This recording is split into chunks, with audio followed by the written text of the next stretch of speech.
Hi, everybody. Sorry about that slight delay in Damien and I popping onto your screens.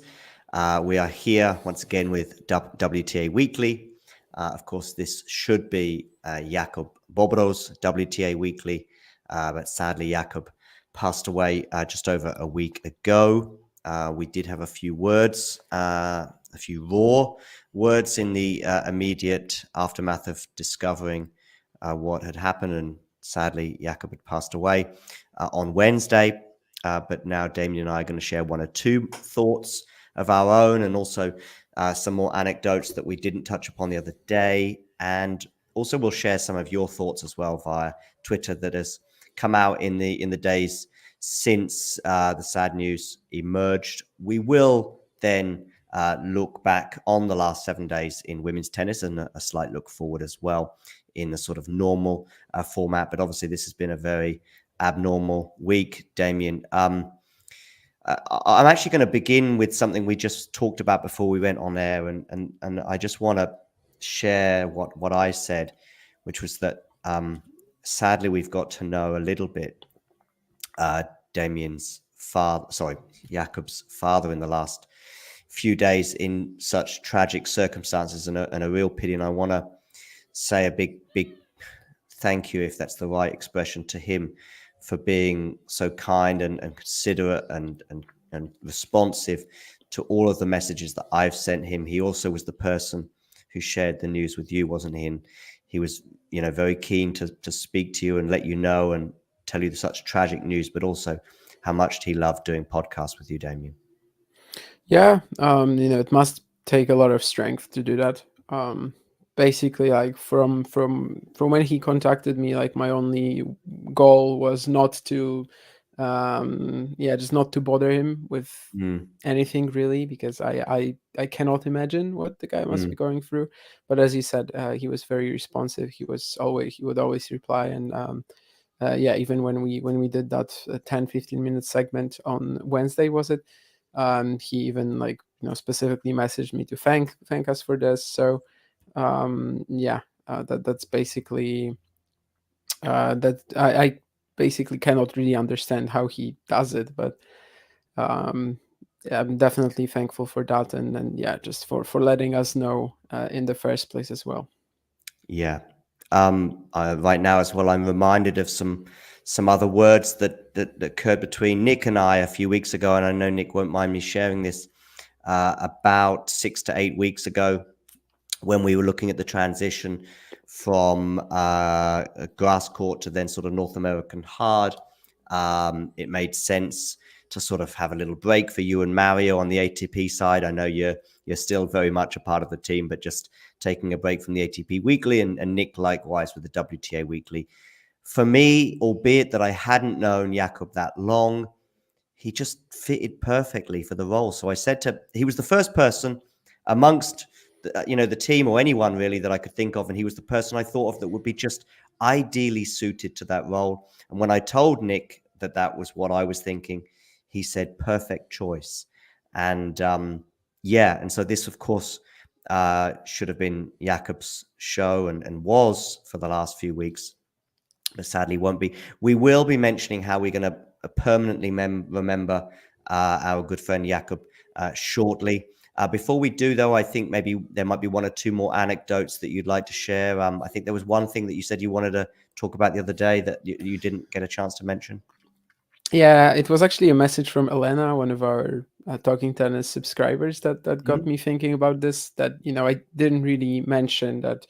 Obviously, part of why it was like so easy for me to talk to Jakub is that I'm interested in like tennis across all levels of competition, and there are very few people with whom I can just start talking about, I don't know, let's say Coco Gauff and Iga Świątek, and then randomly just go down to the lowest possible realms of professional tennis. Like, I don't know, mention some 15K qualifying results, and Jakub would always he wouldn't like just say okay, just nod or something, but he would actually be invested in what I was trying to tell him, and obviously likewise. And yeah, I remember he would just randomly, tell you stories from when he was a ball boy at the Challenger in Bratislava, and like, for Mm-hmm. example, Łukasz Kubot almost hit him with his racket or something like that.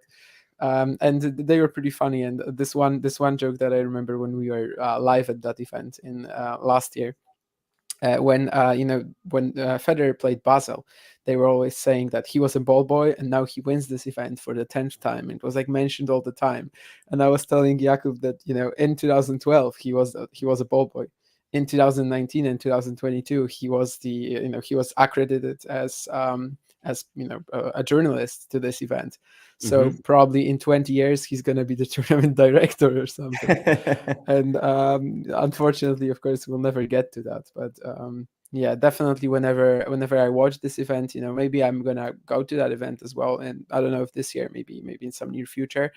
Definitely it's going to be something that is just going to be an instant reminder of Jakub. And I know he it held a special place in his heart. So yeah, it's just something that he has been sort of on and off going to for years. And certainly was always so excited whenever it came around. So yeah, I guess that was just it. Also, since we talked on Wednesday, I had to Mm-hmm. record the first episode of the Challenger show after we learned about the news, because unbeknownst to me, when I was recording the previous one, actually Jakub was already at least I'm pretty sure yeah, according to the timeline, I'm pretty sure he was actually already dead. So obviously unbeknownst to me at the time. So I had to record like this first episode after knowing it. So at the beginning, it's like me talking for 15 minutes about it, and it was very weird to just have to go from that into to just Yeah. normal things like the usual stuff that we did.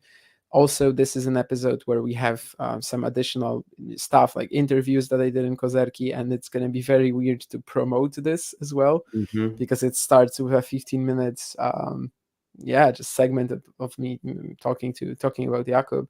And I hope people will not like judge the fact that this episode is that is the very same episode. I think I explained my reasoning in there, but basically what I'm trying to say is that I think the worst thing about it was like the small details.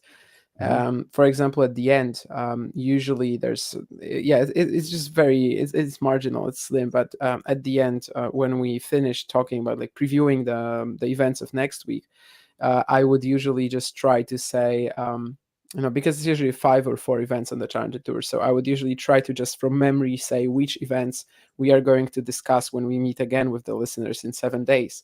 And yeah, like 80-90 of recording usually, and my brain is fried, so I cannot remember the events that we just talked about. And yeah, just not having Jakub there to even laugh at me, that I cannot Mm-hmm. remember these. Or for example, that buy that he did at the end, it was kind of stupid, but it became like a bit of a trademark of his, I even said, because I remember he was Yeah. doing that on I know Talking the buy Tennis you mean. too. I know the buy Yeah, you he was mean. talking that on Talking Tennis too, and it Mm-hmm. just felt so weird to end the episode without the bye. Since we started doing it together, I actually did a few solo episodes, like 3 or 4, but it was a very different feeling when I knew that next week Jakub was going to be back up there, and yeah, it just felt very weird to even finish the show and not hear the bye. The bye was also it was actually very helpful for me, because whenever he said bye, that was when I stopped the recording, right? So it was like a good indicator for me when to snap it. And then I never actually even had to edit the ending out or something. It was just bye, and that's when we finished. And yeah, it's like the small things that were extremely weird. Obviously, with time, it's going to be normal. Sadly, that's the cycle of life. Yeah. But yeah, for now, it's still a little tough to understand how this is even possible. Mm-hmm. Uh, but yeah, I hope we paid our respects to him pretty well. It's really like the least I could do. I'm glad the least we could do. I'm glad that his father felt like we did him justice as well. Based on his messages. We also both attended the online ceremony, the online funeral Mm-hmm. ceremony, and yeah, I think at this point that's really all we can do. And I don't even know how to finish this whole sentence, to be honest with you. Of course, Damien. Rest Yeah. in peace. That's how I can finish it. And yeah. Yeah.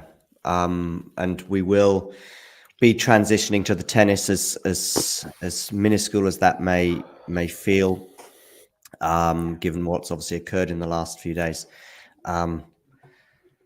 I know that tennis was close to his heart, as it is ours as well, but possibly even closer to Jakob's. And it is strange to, as we did on Wednesday, when it was extremely raw for me, given that I'd only found out like yourself a few hours before, to then start going, okay, and Iga's playing Daniel Collins now, and there's a backhand down the line. And that I just don't really know how to transition from the two. I'm doing the best I can, but listen, whatever difficulties and trickiness we may find in this transition are obviously nothing compared to those that have known him a lot longer, and of course, especially his immediate family. So, yeah, and I also want to just share some of the messages that have come in. I'll actually read these ones out. These are ones on the video we had for when we spoke about Jakob the other day, and Jakob RIP. This is from Olivia, who I know knew Jakob well. He absolutely loved this podcast. I think she might be referring to your podcast, given I'll read it out anyway. But, I think she might be given the time frame, but yeah. Yeah, exactly. Yeah. Anyway, he absolutely loved, let's say, doing podcasting. I would reluctantly be cast to the bedroom while he would record next door. And even though I didn't have a clue what he was talking about, I loved hearing his excitement through the wall of our flat. He was so passionate about delivering the best podcast he could. Honestly, the number of times I heard, "Sorry, babe, maybe later. I have podcast stuff." I like how it's. Well, that's awful. I mean, that's amazing, but that's also Jesus, I don't think I was ready to hear that. But yeah, he lived with her. I don't know if I don't think he lived with her when he passed away, but I know he lived with her for a while, and I think she definitely means the Challenger show that we did. But yeah, I obviously Talking Tennis was something he started a bit later, but I know he loved doing that too. Yeah. So. And she said she thought of you when she heard of his passing, because she knew just how much he loved doing the podcast with you. And also she was actually the person that I intended to contact if he wasn't going to be there for 7 days or something, because that she was the only person really that I knew the name of in his life. So from real in person, real friends. So that's that hurts. Yeah. So you hadn't read these words, by the way? No, I hadn't. Okay, no, this is the first time I'm hearing this. On the YouTube video from the other day. But anyway, also on the same video, Peter as well, Jakob's father, just saying thank you for these kind words, and it's the least we could do in such tragic circumstances. Terry here saying, "Wow, shocking news about Jakob. So very, very sorry and saddened to hear this. I watched most of his videos." As well. Going over to Twitter, let's have a quick look. I'll share, because there's quite a few messages here, and from all sorts of different people far and wide, some that may have known Jakob, some that may not, but all in this strange sort of environment that we live in nowadays with social media and YouTube channels. We sort of do feel as though we know some of these people a little bit, even through the medium of YouTube in our case, or podcasts in audio form in yours, Damien and Jakob. Anyway, I'll share some of these messages because I think they are extremely nice, and just to show how much that the tennis community, in this case at least, appreciated Jakob. From the Game to Love guys, Ben and JG, who I know pretty well, terrible and shocking news to hear. Both of us send our deepest condolences to his family. Relevant Tennis with a similar message. Joe, who I know was at Wimbledon this year, but was unable to meet up with us. Also says rest in peace. Nigel Seeley as well, a well-known guy in the tennis community. Caitlin Thompson, equally well-known as well. saying how sad it is, of course. And Nebby and I think Tennis Inside Out are some people that are regular viewers here. Andre from Popcorn Tennis as well. Did Jakob ever do anything for Popcorn? Do you know? I don't think so. Okay. Not that I know of. But I mean, we're obviously all the guys knew them. Like we're all Owen into and Nick. Vange definitely knew him to an extent. Yeah, Vange cool. probably the best. So yeah. So Andre there from there, and of course Miles and him did a show together just a couple of weeks ago on this exact same show, the WTA Weekly, Jakob's WTA Weekly, as it was. They did a show together, and the chemistry they had.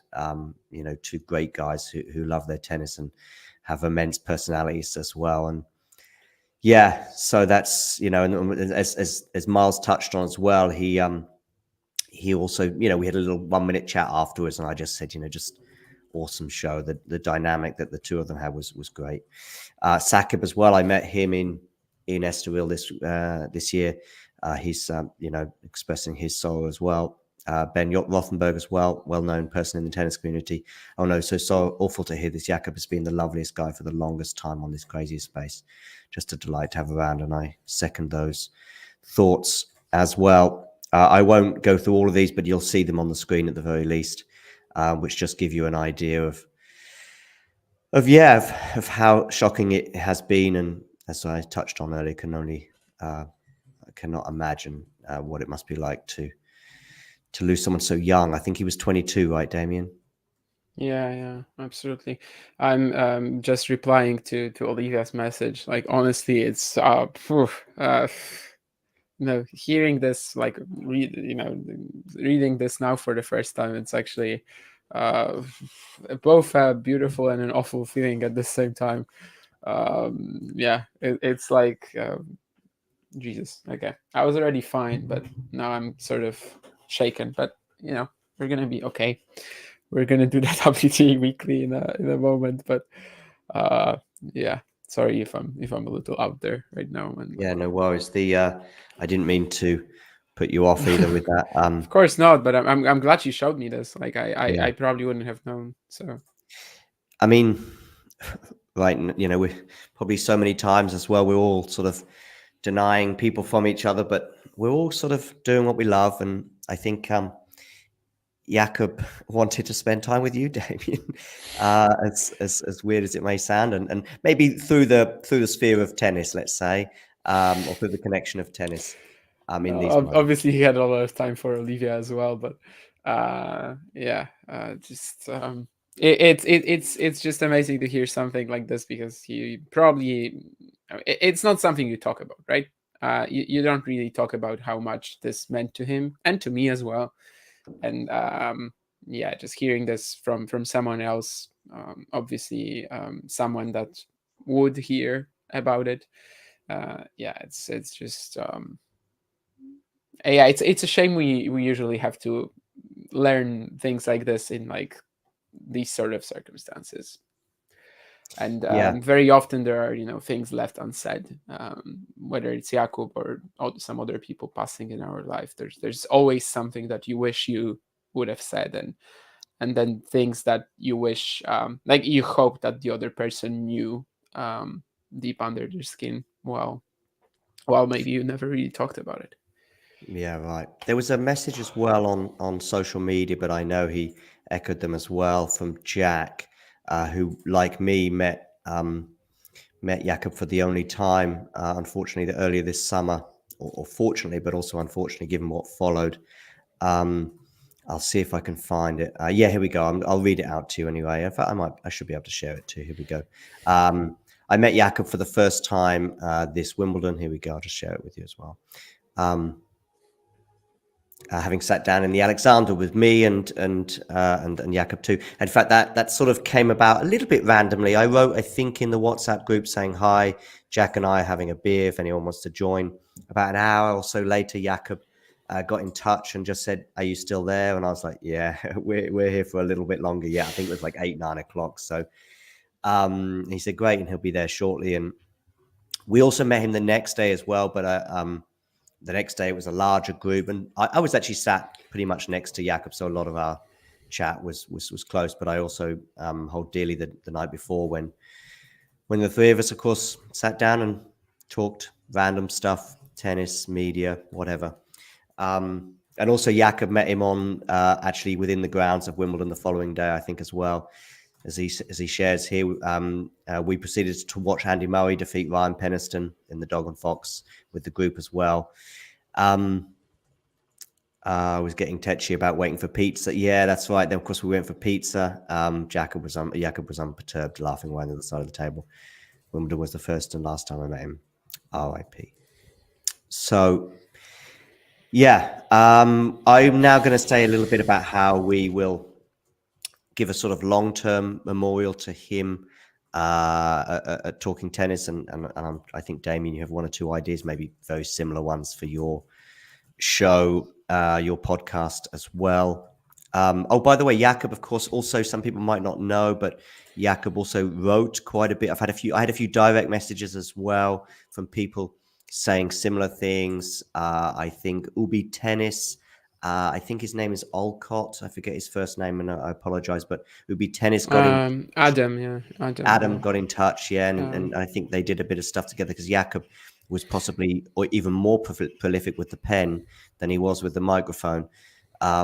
So a lot of people and a lot of different media outlets that he crossed over, and a bit like you as well, Damien. Some I've seen random clips and of him from just a couple of weeks ago, and it's still just insanely sad and weird and surreal and difficult to put into words. And it's something that putting things into your words is exactly what Jakob would do day in, day out. But and to some extent we do as well. But this is not something that, no matter how much journalism school or history classes or university or anything can prepare you for. But I'm just so pleased that Jakob's father has been kind enough to say some nice things about some of the things that we've been sharing, and also, like you touched on, the fact that Jakob's father reached out to you, and then I did get in touch with him, but he was also kind enough to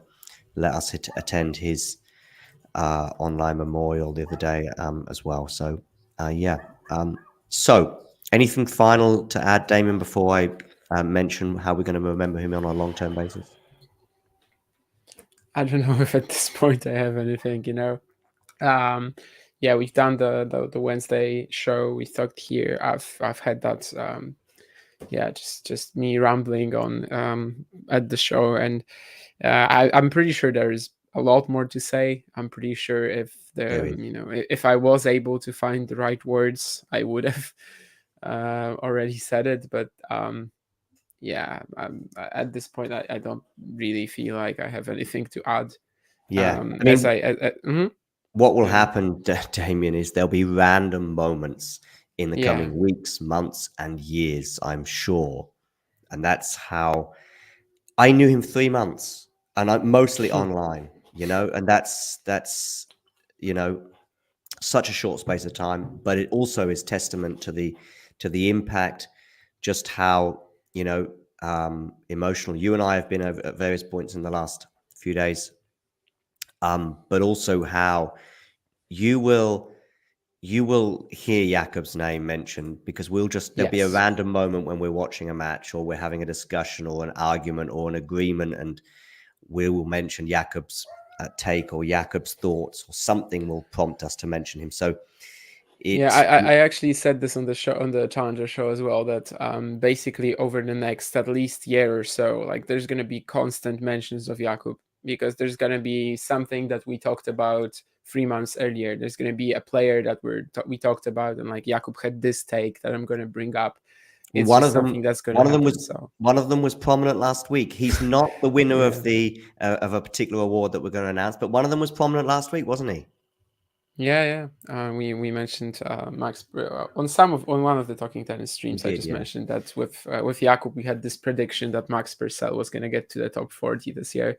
I don't know if he will, because he's currently at 49 or something like that. But it's 47, so it is pretty close. He needs one more big result for this, and There were some other predictions which were way less successful. Like I remember, for example, Jakub saying that Van Asch will reach the second round. The second week at the French Open.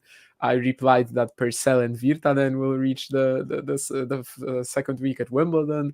Obviously, none of this really happened. But yeah, things like this, I think we're gonna just keep mentioning because there's always going to be space for that. Like it's not even going to be something that we're gonna do by design. Like it's not going to be something that we will want to and have to do. It's just something that is going to come up because we've It's spent inevitable. many hours talking with Jakub on tennis, and yeah, his opinions will stay. His his favorite players, the players that he was excited about, they will stick around with us. Absolutely, yeah. So yeah, he will forever be in our memories and our thoughts, and will frequently come to the front of our minds as we're watching tennis players up and down the rankings and all over the world. So yeah, now I'm going to bring us exactly. I was going to do it a minute ago, and I'm finally getting to it. The way I would like to remember Jakob in a long term way at talking tennis, and I think it's a fairly obvious and easy way, which is basically to give the Jakob Bobro Player of the Week. We may evolve this, and it may tweak and turn and change as we refine this award. But for now, it's the Jakob Bobro Player of the Week. And Damien, we spoke a little bit before. We did think about Max Purcell, but perhaps he's a little bit too high in the rankings right now to do so, because a sort of asterisk for this is that, it has to be someone probably outside the top 100, maybe making a breakthrough into the top 100, or just having a particularly special week. Honorable mention as well for Liam Brody, who's reached a career high of 110, I think. Wasn't quite able to go on and win the Challenger in Winnipeg, and therefore wasn't quite able to break that 100 barrier. Otherwise, he would have been an obvious choice. At the moment as well, this is a choice between the men's and the women's tour. And for this week, we've gone for a male player. And Damien, you can take over from here as to who is the winner of the first Jakob Bobro Player of the Week. Yeah, we were just chatting about it with John, and we figured that probably Jesper de Jong was going to be the choice. He was the winner at the Challenger that I attended last week in Kozerki. He did not break the top 100, however, he broke the top 150. He had such an excellent, consistent season, just without that one achievement in the form of the Challenger title. This is his second one. He won his first one in Almaty 2021. This year he already had 2 finals. And yeah, he just dominated the whole week. No sets lost, only one tiebreak needed. Great guy too. Yeah, I was glad to meet him in person. His coach as well, and I think Jakub would have loved the stories that I had from this week. Also with Jesper de Jong, obviously throughout the course of the season, we have mentioned the Dutchman a ton of times, especially when he reached the finals in Tigre and then in Rome. Tigre in January and in Rome in like April. So yeah, I think Jesper is probably the obvious choice here. And yeah, let's see which other players come up. I think it will make a lot of sense to sometimes even include someone from the women's side if there's a bigger story there. Yeah, just go for whatever we think that Jakub from the sort of level, from the sort of niche, maybe realm of tennis that Jakub definitely loved and held close to his heart as well. Absolutely. Listen, I know Max Purcell didn't quite make it, but I was kind of rooting for him in a way. Just there's something about the Max Purcell look that I find so charming.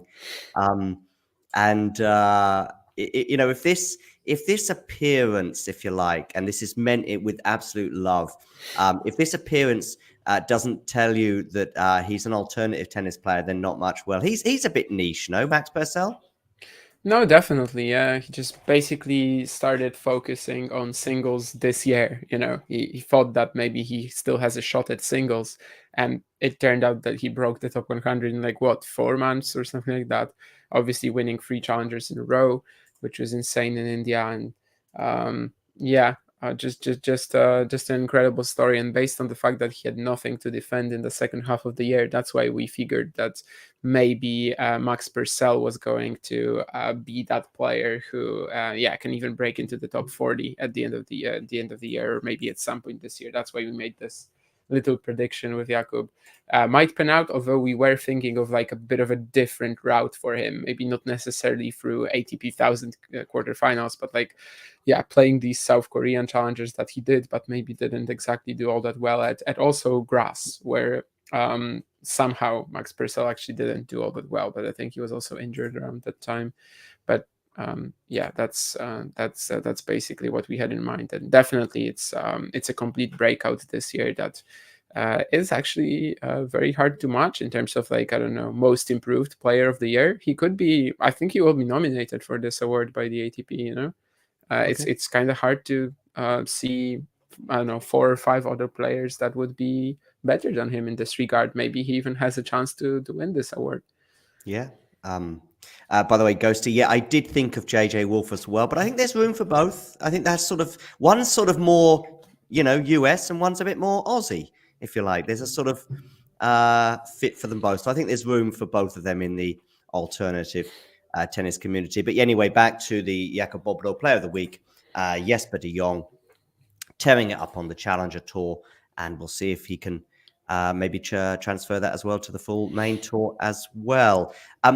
For those of you tuning in, wondering why we got off slightly at a tangent regarding the men's tour, well, sadly this week we lost our friend and colleague Jakob Bobro, so we just wanted to dedicate the beginning of the show to Jakob, which was, of course, was his show. And so therefore also we've announced that we will be having a Jakob Bobro Player of the Week on a weekly basis, and this week it goes to Jesper de Jong.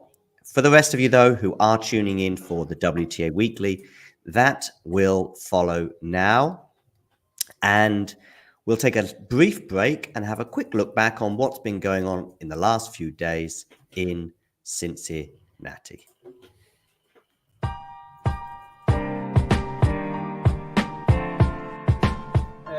It's perfect timing so that I can talk anyone watching through this part. So Coco Gauff, first serve into the net, 3 championship points. This is championship point 4, 5 and 6. Hopefully we don't see 5 or 6. She gets a second serve in, Mukova goes long, Gauff raises her arms, releases the racket. Coco Gauff wins the WTA 1000 in Cincinnati. She beats Mukova 6-3, 6-4. A decent fight by Mukova, who of course will be in the top 10 for the first time. Coco Gauff now hunting down number 5 on Jabeur.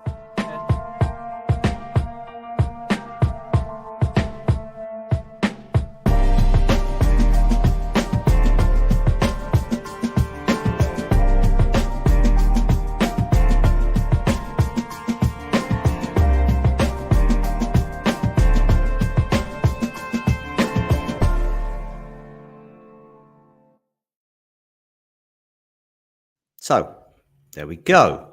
A very brief video that I hurriedly made in the last few minutes before we went live. As you may have noticed, it was rather picture heavy and maybe a little short on detail, but hopefully it gave you a little teaser. Ghosty seems to like it anyway. He says my editing is getting better and better. Probably suggests that my editing wasn't great in the past more than how good it is in the present. Nevertheless, it's been an interesting 7 days. I think we have to begin with Coco Gauff, Damien. And, well, for Coco, it's been an interesting 3 weeks. Absolutely. I mean, I think I remember saying, like, before she played Swiatek, that there's no better chance, there's no better option for her to actually show that she has made progress than to, I don't know, come close or beat her nemesis. I think if she just came close, to beating Iga, that would have been already fine. It's just that if she got whooped another time, like got, I don't know, 6-2, 6-2 for the pole, that would have been pretty, a bit of a disaster for Gauff. And like actual mental scarring would have been a thing for sure. And actually, she just did it completely the other way around. She just managed to beat her. And she managed to show that this progress is very much real. Is this already like the Brad Gilbert influence? kind of hard to say, right? But certainly she has been like really disciplined in terms of her defensive play style, and also the forehand has had some moments when it's actually a weapon. Against Świątek, I think she even outwinnered her, and yeah, it was just an astonishing showing. We've said it a couple of times that like on the women's side, winning a WTA 1000 is actually almost as tough as winning a slam. It's just 2 additional matches, maybe 1 if you're not a seed. So at least in theory, there's no reason why Coco Gauff can't be winning slams. And if this is really going to continue, then it's truly a beautiful example, of a player who was kind of stuck at the same level for a while, had obvious weaknesses that were not allowing her to keep going. And if this form is going to continue, the sky is the limit. I still think in the long run, the matchup with Świątek could be a little tough for her when it's going to be maybe a more suitable court for the pole. But already at Roland Garros, I remember we were thinking that she did make some progress. Like she actually came out and played with. She was actually deliberate. She had a game plan. It wasn't like, I don't know, Daria Kasatkina playing Świątek for the umpteenth time and coming up with just the same story, same old thing. Gauff actually had a new idea at Roland Garros. It was a different idea than the US Open, also because of the surface. Like she wouldn't be able to pull off these, just constant loopy shots as in Paris. But I like the fact that there she came out believing that she can beat Świątek, and she actually had something new. She had something fresh for this matchup. So perhaps this was also really important for her, to have that match with Świątek, which was really reasonably close. I think 6-4, 6-2 doesn't really do it justice. And perhaps it was like a natural trajectory into winning this matchup eventually. And otherwise, she's only lost to Pegula in the last 3 weeks, and it was still a tight thriller. So just fantastic. And she has to be among the main favorites for the US Open now. Also because on the women's side, it's just, a very open field, let's be honest. But she has to be up there. Definitely. Yeah, I as you just started talking before you even mentioned the Roland Garros meeting, I actually just quickly wrote that down because I watched that match with interest, and Iga was a hot favorite there. I mean, it was a straight sets win, of course, in the final the year before. I think it was. Yes, it was 2022. And I think very few people gave Coco a chance. But I watched with interest to see how that first set in particular panned out. And Coco was playing aggressively. She was troubling Iga probably more than she did in the final the year before. Just bringing it, just doing different things, trying things out, going, if you keep doing the same thing over and over again, you're going to get the same results. And she clearly wasn't doing that. And this is someone who's still a teenager, let's not forget. So this is a few weeks, of course, before Brad Gilbert comes on. So I was encouraged by that defeat, even if it was straight sets and the score looking reasonably comfortable for Iga. I was encouraged for Coco. Of course, I was quickly discouraged when she goes out in the first round at Wimbledon. And that was like, because we'd seen with Coco a pretty underwhelming clay court season for Paris. I saw her up close in Madrid, and it was painful. Her defeat to Paula Badosa there really was painful. Just to see, it was just a collapse. And I don't think Paula even had to come close to being her A game that day. So encouraged by Roland Garros, step back, it seemed, at Wimbledon. But since Wimbledon, of course, as you mentioned, Washington and the defeat to Pegula is nothing to be ashamed about, especially as Pegula went on to win that title in Montreal. And now this as well. I will just counter it, though. So I think there's a lot of positivity around her right now, and I completely agree with all that. I would just probably a sort of air of caution regarding your comment, what you said about, if she can do it here, she could well translate that to the US Open. And of course she could. It's one more match. And I think in New York, the crowd, the expectation, which of course can generally work in your favor, but it could also not work in your favor. It's just another level. We've seen it with players that are not playing at home, such as Sakkari and Sabalenka and other players that have you can just see that the occasion maybe sometimes gets to them. We still don't know what Coco Gauff will be like in a semi-final or a final of a Grand Slam in New York under those circumstances, where I'm sure there'll be a lot of people inside and outside of tennis talking about her. So, but she is in the conversation now. I guess, is she ahead of Rybakina right now in the running? I could see it, I could see someone making the argument, especially if Rybakina's struggling physically the last couple of weeks. No, I get what you mean for sure. She also played a ton of tennis, Washington, Montreal, Toronto. This was such a full schedule, and this could hurt her at the US Open. But just, I'm mostly thinking of like an undisclosed slam in the future. If you're winning a WTA 1000, theoretically, it shouldn't really be a problem. Like, you're in the conversation. Of course, it hasn't always worked out. There's been a number of WTA 1000 champions that have not won slams. I don't know, Agnieszka Radwańska, Maria Jose Martinez Sanchez, or whatever. But, Jessica Pegula, for that matter, so far. I just think that even if it's not at this US Open, she has shown that she has made tons of improvement in terms of mentality, in terms of being able to like play with more discipline, I think, and also just the forehand actually looking very decent in some cases here. I'm on a very fast court too, because the assumption was always that Gauff was going to be great at like Roland Garros, potentially, clay, because she has a lot of time. No one really takes advantage of her extreme grip. And here it didn't seem like an issue, at all. She the way she was defending, the way she was also often able to hit through it. I just think it's a really, really promising 3-week swing. Whether it's going to happen at this US Open, I don't know. But I feel like there should be a slam final, a slam semi somewhere in the near future for Coco Gauff if she can play like this. And with that, I think really she only has she has only really improved her ratings with these 3 weeks, provided she's not going to be too tired. I can actually check now whether she's ahead of Rybakina in terms of the odds. I have no idea. Personally, I could see the argument both ways. Have a look at the odds, and I will just say this, that I think she's just transformed her year in the last 3 weeks, that no matter what happens now, it has been another step forward. Last year was a Grand Slam final. This year is 2 big titles, one of which is, of course, really big with a WTA 1000.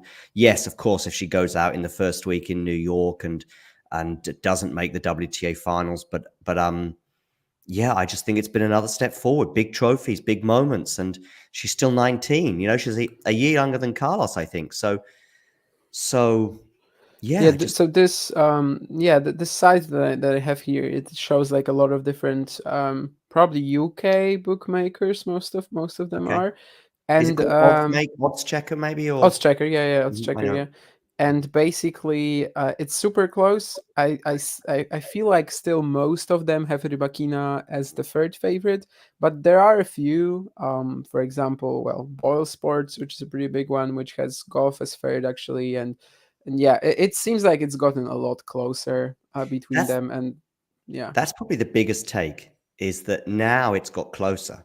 Whereas a month ago, probably, just in the immediate aftermath of Wimbledon, it was like, okay, here we go, New York, but probably Ons Jabeur's chance goes down a little bit on this surface in these circumstances, as does potentially Mukova, who we've got on the screen, maybe even Coco as well, although Coco is fairly consistent across the 3 slams. Actually, talking about her consistency over the 3 slams, I spoke to her on that exact topic in Madrid this year. And in fact, I'm just going to play it to us right now. It's less than 60 seconds, so let's go with this. You've been to the French Open final. Your breakthrough, at least standout result at the beginning of your career, was on grass against Venus. Mm-hmm. You've been very solid on the hard courts. Mm-hmm. Is there a slam in particular that you go, I think that's, if I'm going to get one, the first one might come here, there, or where?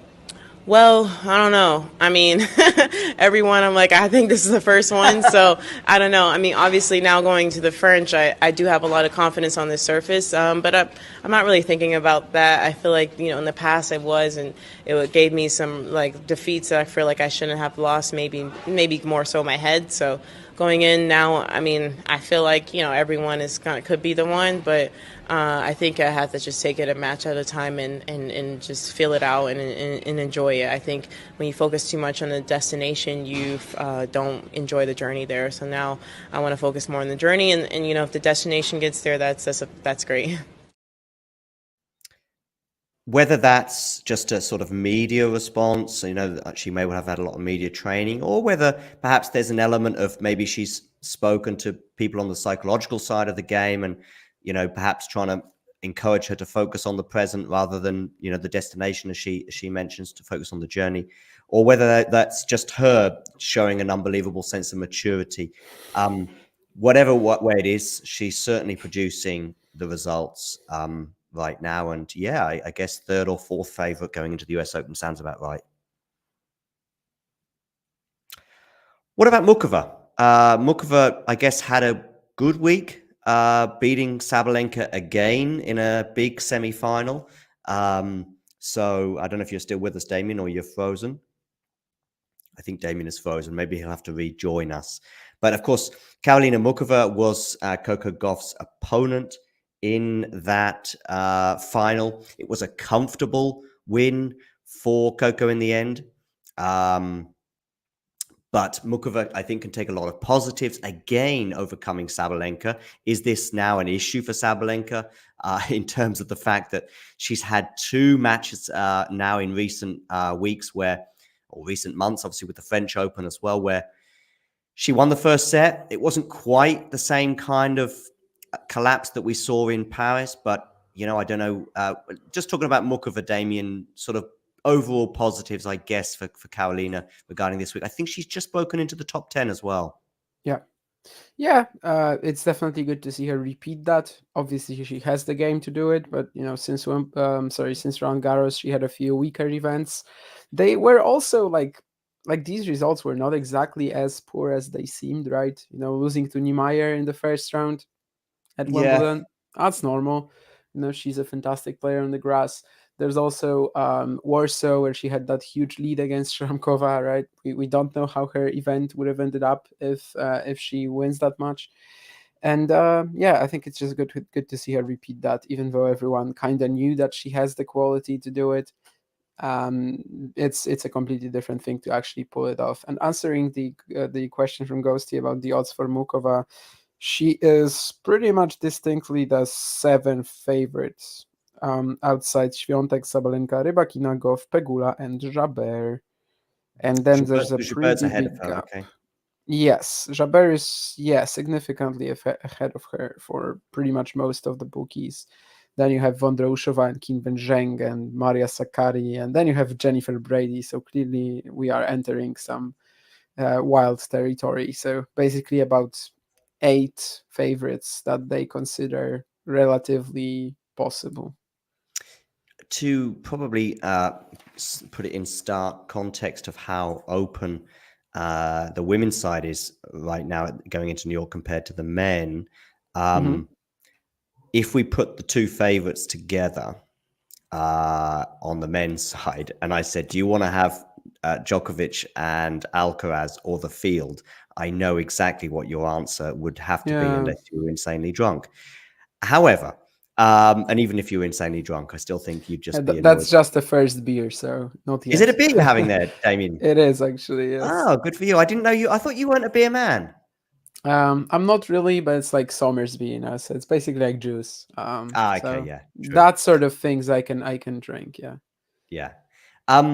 So, but on the women's side, the same question. If I gave you Sabalenka and Swiatek or the field, what are you going for? It's I close. don't know. Yeah, like they have to be the main two favorites, but I wouldn't even count on either of them making, I don't know, the quarters, to be honest No, with you. Sabalenka in particular. I mean, she could go anything between a third round exit to winning the tournament. Yeah, and I think this actually goes for Świątek too. At the US Open, last year she had this very tough match against Niemeyer. Obviously, a lot of rough encounters here in Cincinnati and Toronto. Without seeing the draw, hard to answer this. I think it's really close. They are the main two favorites, but it's nowhere near prohibitive. It's actually going to be a pretty wild race as well, right? Because I think as it stands right now at the US Open, if they reach the same round, then Sabalenka is going to be the number one by like 11 points or something like that. Yeah, And if they reach then the same round, is that yeah, right? if Yes, they so if they both. reach the same round, Yeah, and then of course Świątek has to be one round further than Sabalenka if she wants to yeah, win. It would be beautiful for women's tennis, I think, and for tennis as a whole, if we actually got that final for the yeah. number one spot. But yeah, there's So definitely that the would still work likelihood of out. it. So of Yeah, course, yeah. yeah. So of course, if they both get the semi-finals, yeah, of course. But well, that would be fantastic. Yeah, I mean, I think it would be fantastic anyway. Bearing in mind some of the clashes that they've had, Stuttgart was probably a reasonably comfortable win for Iga, but apparently, from memory, the first half a dozen games were pretty special, and then Madrid was just fantastic and probably in the top 5 women's matches of the year, maybe even a bit higher. Yes, that is And by something the to. way, I didn't do the counting myself. I'm relying on a Twitter post by an account that I hope is reliable. So I don't sue have me. seen, even if the numbers are slightly off, I have seen that if they get to the same round, then Sabalenka becomes number one. But if Sabalenka gets to the third round and Iga goes out in the second, I think she would also get it. Although they would both drop points, of course, bearing in mind one got to the semis in the final last year. But that would be epic. Basically, just don't sue me. Don't sue this account. Not me. That's what I want to say. But yeah, I think it's probably true. The guy spends a lot of time counting these things, and yeah, from what I can see, I think he should be correct. Where are we at with Iga right now? Let's go from the French Open until now. Have her chances increased, decreased, or are we at more or less the same spot regarding her US Open chances? From where? From which So point? if we look at post Paris and we were Post looking towards Paris. the next 2 slams, but in particular, if we were just saying, where is she at? I would say she was in a pretty good spot. The distance between her and her rivals was there. And also the distance between, most importantly, the distance between her and 4, 5, 6, and 7, if you like, on the list was seemed to be pretty big on clay and also probably on a hard court. But since then, I would suggest that the likelihood of her winning the US Open for me has gone down slightly in that period, partly because of her rivals, and maybe partly because it just appears as though Pegula, Coco now, 2 players that are not going to be fearing playing her. Yeah, you've got Pegula and Gauff, but at the same time, Rybakina and Sabalenka haven't really done anything of note. True. So their ratings have sort of gone down for me. Yeah. I think for me it's similar. I have a few justifications for this. Well, mostly we said it a few times, but 3 of the 4 slams right now are pretty fast, like moderately fast, let's say. And in general, I think in order to be like on a goat track, goat sort of trajectory, Świątek kind of needs this US Open. Kind of needs these 2 slams a year. Just she kind of needs something outside of Roland Garros, right? Because Nadal managed to get to 22 slams because he won 14 times in Paris. Mm-hmm. Whether she's going to be able to dominate Paris like this, it's not out of the question, but it is so hard to do. Like sometimes because of the fact that Nadal did this, like we sometimes just underrate how tough this is. So especially in the best of 3 format. Although Nadal usually actually didn't need that longer format to survive at Roland Garros, maybe against Isner only. But anyway, what I'm saying here is basically that I am assuming that Roland Garros for now is like, her 90% chance against the field, while the other slams, it's gonna be pretty hard. US Open last year was patchy as well. She had that 2-4 down to Sabalenka in the semis, right? She had that match against Niemeyer in the fourth round, where for a while it looked like she just has no chance for a set and a half, let's say, maybe for a set and a few games. I can't remember how the second set exactly went, but the first set was definitely quite tragic. And at the same time, I know she hasn't done so well in Cincinnati and Canada. She also was not playing her best at all. Like, her timing was just all over the place throughout the 2 weeks. She was still winning a lot, which is very impressive. But why that doesn't really bother me at all is the fact that last year she was even worse, right? I mean, this was around the time of the season last year when everyone was just teeing off on her serve. Caroline Garcia showed people, I guess, that this is doable. And then Haddad Maya and Keys, especially Keys, of course, in Cincinnati, she just absolutely destroyed Świątek. And compared to that, these performances were still okay, I suppose. Mm-hmm. So yeah, there were more issues for Świątek coming into last year's US Open. I just don't think the fact that she won in New York in 2022 should make you think that she, because she was doing better right now in Canada, Cincinnati, now she kind of has to do it. I don't think that's true at all. I don't think she had to win last year's US Open. Obviously 2-4 against Sabalenka in the third set, right? And yeah, that's basically all I'm saying. That I think she's still the main favorite. She's still the number one. However, it's not a big lead against the field. It's a little bigger than at the US Open because, at Wimbledon, because at Wimbledon we only really gave her like the tag of the favorite after we saw the draw, and every single other contender was in the bottom half.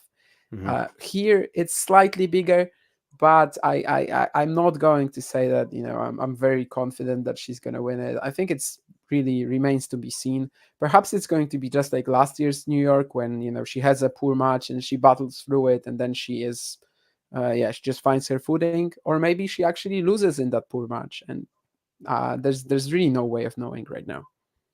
It's really interesting how her matches in the last few weeks have fallen into demolition jobs or unbelievable tight third setters, or even against Vondrousova. I mean, Vondrousova was serving for that first set. I think you tweeted about it. Yeah, that Vondrousova twice. Twice exactly.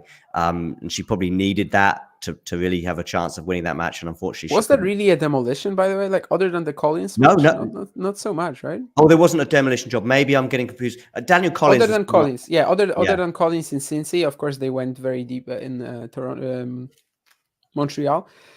But yeah, other than Collins, I don't think there were really that many demolitions, unless you count the last two sets against Kim Van Zhenk.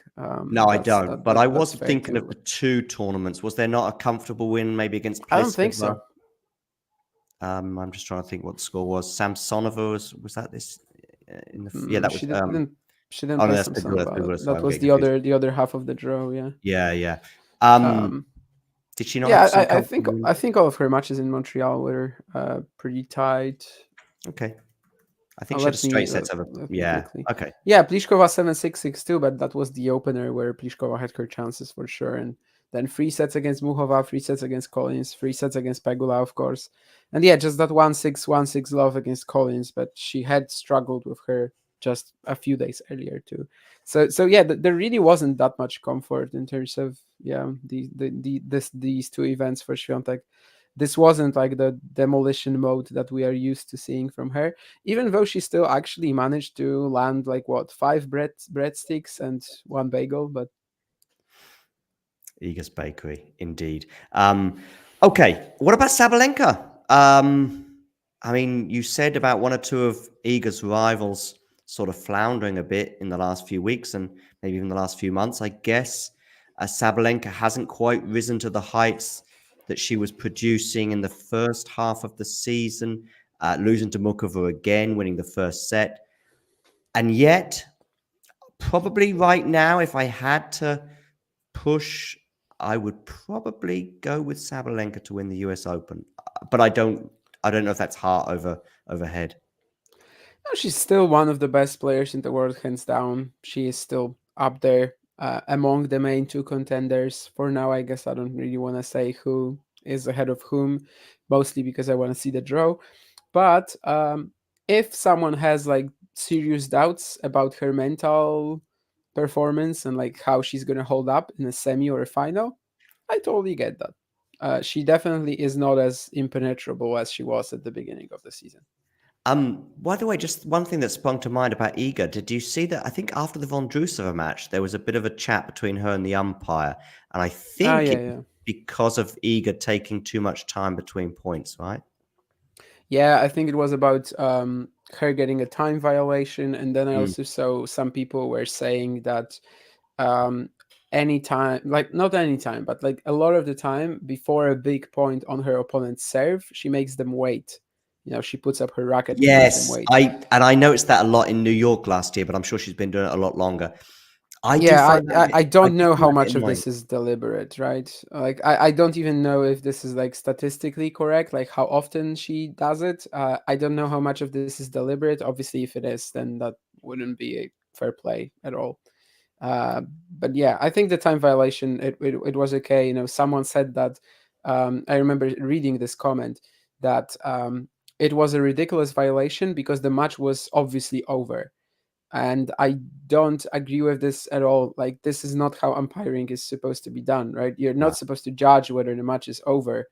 The fact that she is 5-1 up doesn't mean a thing. You still have to, still have to execute the rules consistently. And if anything, I think players, Damien, will go, you know what, this could be the last game of the match, so I might just push that and I'll take a time violation. You know, if you're just struggling a bit and you just want to, you know, it's like getting a yellow card at the end of a football match. It's not a big deal as long as you're not going to get suspended for it, because it may well be worth it, you know, taking a breather in this situation. I think I saw a bit of it with Novak in the last few points yesterday, and I thought, well, if he was to get a violation, it doesn't really make any difference and it's probably worth it. So yeah, as you say, I think an umpire just has to apply the rules at each point.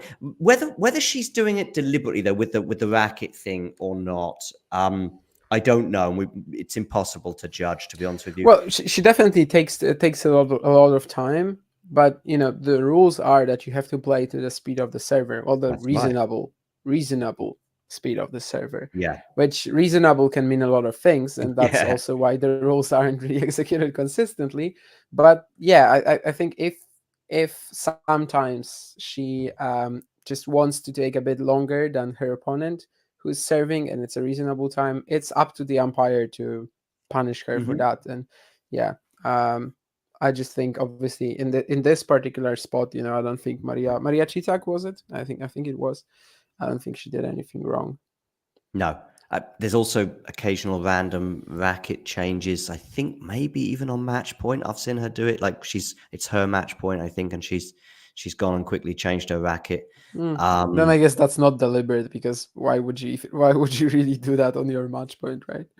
I mean, you're receiving. I mean, you're receiving, not serving. You're receiving. Okay, you're receiving. Then maybe okay. And like I said, but more clearly, I was talking about it quite a bit in New York last year, and it was starting to annoy me a bit. And I think it would annoy me it does annoy me as a server when I see, you know, my opponent, because you've got to go at the service pace, basically, whether as long as it's reasonable, as you say. I mean, if you're just getting the ball over very quickly just to catch your opponent off guard, that's unreasonable. But anyway, keep an eye on that in the coming weeks. Something to keep an eye on. What's going on here in Nerland? There's a trend going on with Egan. She loses in 2 tournaments, wins the third. Well, if she does that and wins, obviously, the next tournament, I think she'll be pretty happy. And yeah, she'll also have one eye, I think, Iga, on having a good WTA finals as well. I think she'd be quite keen to add that to her wherever that takes place, which I think we still don't know. I heard players talking about it last. It is ridiculous, but to be honest with you, I know this is of the least concern for players, but I applied for a US Open press pass, and I was told that I would be told the answer to that by the end of May, which is fine. End of June came along. I asked. They said, "Oh, so we're still, you know, sifting through things. No problem." Beginning of August. "Oh, so we'll let you know as soon as." And I'm like, and they let me know last week or 3 or 4 days ago. I didn't get one. No problem. But you didn't. Yeah, but it would have been good to know a few months before, to be honest with you, because I could have organised a lot of other things, and I'm now hurriedly trying to rearrange a few things. So last week, they made you know last week. Yeah, and I could show you some of the dialogue. It's pretty, or I could tell you about some of the dialogue even now. It's pretty ridiculous just how, I was just, I mean, even like 2 weeks ago, yes, I will let you know. And I'm thinking it's 3 weeks away. And I think in that last email or the one I sent 2 or 3 weeks ago, it's like, accommodation is the main thing. I know a lot of people might think about flights, but it's accommodation nowadays, post-pandemic, is getting more and more ridiculous in big cities even. That it's really, really tricky to organize. And I don't know whether that meant I was close to getting a press pass and just was like down to the final two, or they were just insanely disorganized. Possibly the latter. Anyway, that is that.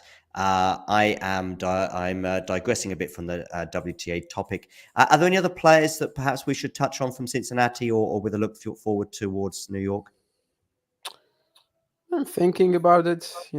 This again could have been like the Qin Wen Zheng week, right, where she actually gets that breakthrough. But of course, she did. Yeah, she just did not play well at all in the last 2 sets against Świątek. Yeah, we had Paulini going deep, but it never really felt like a run that. No, she benefited, was of course, going to end in something. Yeah, from Rebecca as well, I think, didn't she? Was it Paulini who? Yeah, Rybakina. Yeah, before that she beat Kostyuk and Buksa very easily. But I like that. Paulini, I think, is always kind of underrated. People think that she just has no pace at all from the ground, which is not true at all. But yeah, otherwise, I don't think there was really that much to talk about. I guess for Sabalenka, we kind of didn't mention, but beating Kasatkina, Jabeur, straight sets back to back, that's still pretty huge. It's only really the mental things that. Buskova, Norman wants us to talk about Buskova. Of course, we'll do that. Buskova beat Pegula, beat Mertens, and beat Pegu, and then lost to Muchova. Well, retired against Muchova, 0-3. I don't know. Was it that much of an exciting run? No, it didn't. I mean, if she beats Muchova, then yes, I think that's the. I didn't see that much against Pegula, so maybe that's why I'm not that keen on this, because Nurlan says that she dominated Pegula.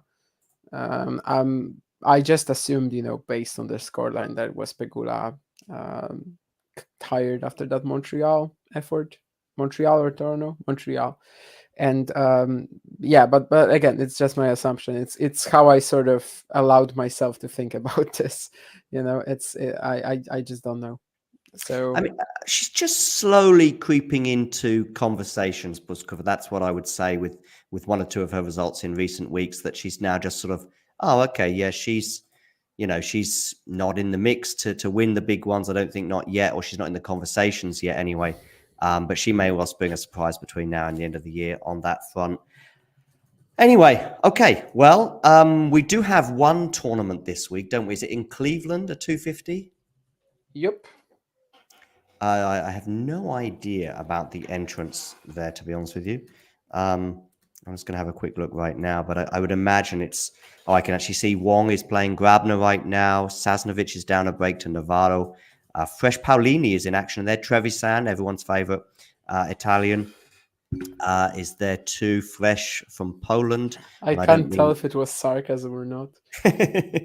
I'll let you work that one out. Fresh from Poland, and I don't mean Damien, I mean the player. Although, is that how do you pronounce her name? Okay, I didn't. Okay, I didn't realize this, because I was expecting you to talk about her when you said fresh from Poland, but I just never thought, because for me it's so obvious. No, it's. Well, you're on the Summersby, so I thought there might be an extra freshness to you today. No, it's Frech. Frech.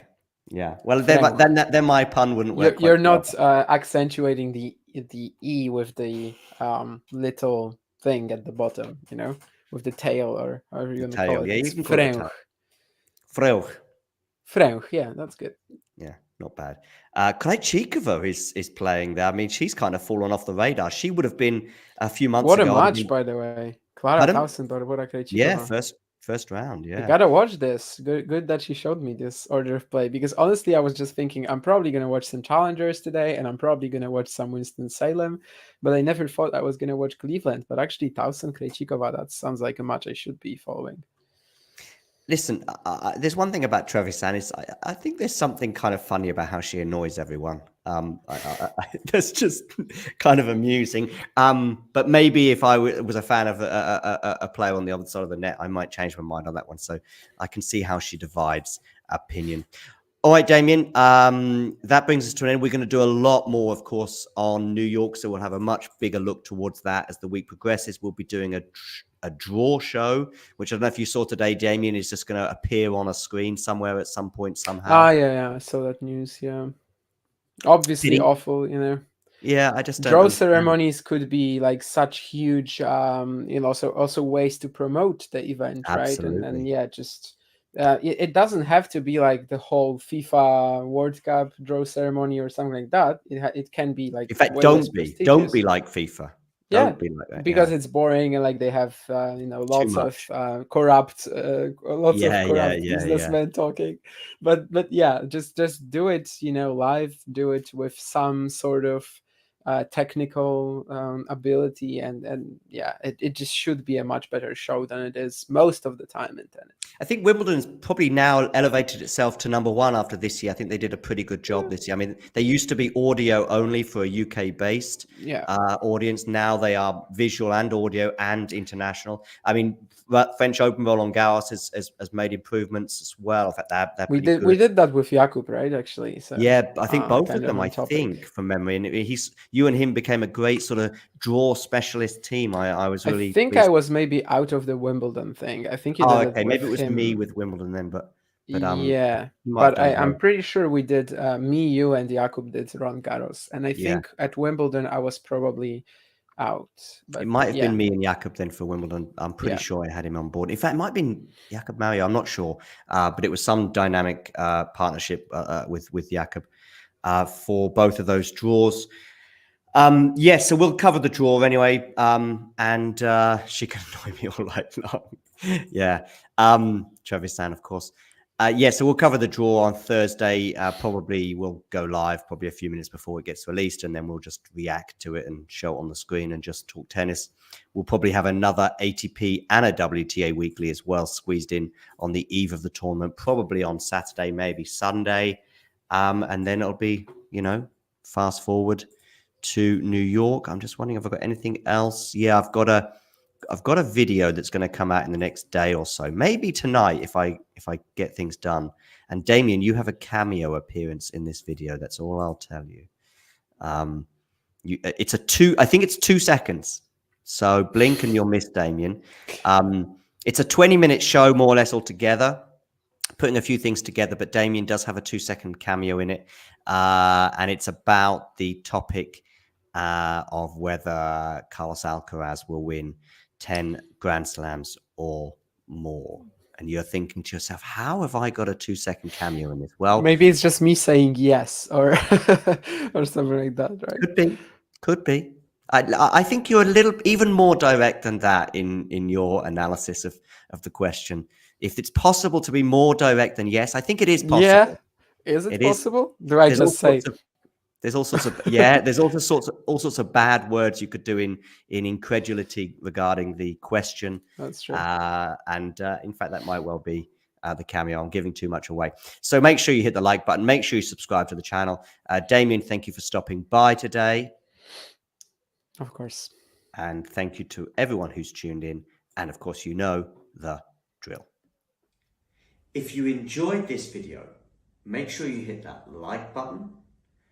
Don't forget to subscribe and click that notification bell so you don't miss out on all things tennis.